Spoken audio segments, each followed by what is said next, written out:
ఆత్రేయపురం పూతరేకులు. So ఎప్పటి నుంచి అడుగుతున్నాను తను సుని తీసుకొచ్చాను. ఈ కాన్సెప్ట్ బాగుందండి, తినండి నచ్చితేనే కొనండి అని. అనగానే ఇది ఆపమంది, ఆపి ఫస్ట్ ఇల్లు ఒక 50 తినేద్దామండి, చెరుకు 50, తర్వాత నచ్చలని చెప్పి వచ్చి 50 లేదు, ఒకటి ఇచ్చావు. నిజంగానే పూతరేకు చాలా బాగుంది, చాలా ఫ్రెష్గా నీట్గా అనిపించింది. సో అందరూ అంటారు కదా ఆత్రేయపురం పూతరేకు, ఆత్రేయపురం పూతరేకు అని. సో నిజమైన ఆత్రేయపురం ఇది.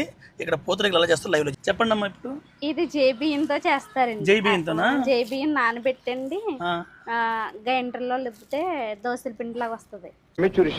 చూసారండి, వేసింది కాకుండానే మీది కూర్చుండి వెళ్తుంది పొయ్యి దగ్గర. సరే అండి, మరి మొత్తం పూతరేకు ఎలా ఉందో చూద్దాం తర్వాత. చూసారండి, పూతరేకులు రేకులు వేయడం అయిపోయింది కదా, ఇప్పుడు చేస్తున్నారు అనమాట అండి ఇవన్నీ. సో చేసిన తర్వాత మంచిగా ఎలా వచ్చింది చూసారండి. పప్పులు అంటే బాదం పప్పులు, డ్రై నట్స్ మొత్తం వేసి బెల్లంతో చేసి, కాకపోతే ఎలా చేస్తున్నారో కూడా చూపించాలి కదా మీకు.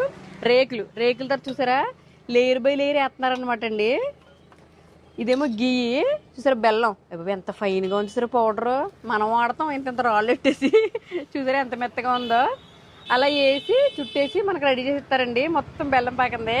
ప్యాకింగ్ చూసారా నట్స్ తోటి ఎలా వచ్చిందో. ఏమేమి ఉంటాయండి ఇందులోని? పిస్తా, బాదం, జీడిపప్పు, బెల్లం, నెయ్యి వేసి రేకులతో రెడీ అయ్యండి. సో అదండి, పేపర్లన్నీ చూసారా వేసి ఎంత కష్టమో చూసారు కదా. ఇందాక కుండ మీద వేయడు మామూలు విషయం కాదు. వేసి తీసిన తర్వాత మళ్ళీ అంతా మ్యాన్ అంటే మన ఏమంటారు హ్యాండ్ మేడ్ చేయడం అనమాట. ఏంటంటే మిషన్లో పెట్టేసి చేయడం కాదు, ఇదంతా చూసారా వాళ్ళ చేతిలో చేసేస్తున్నారు. సూపర్.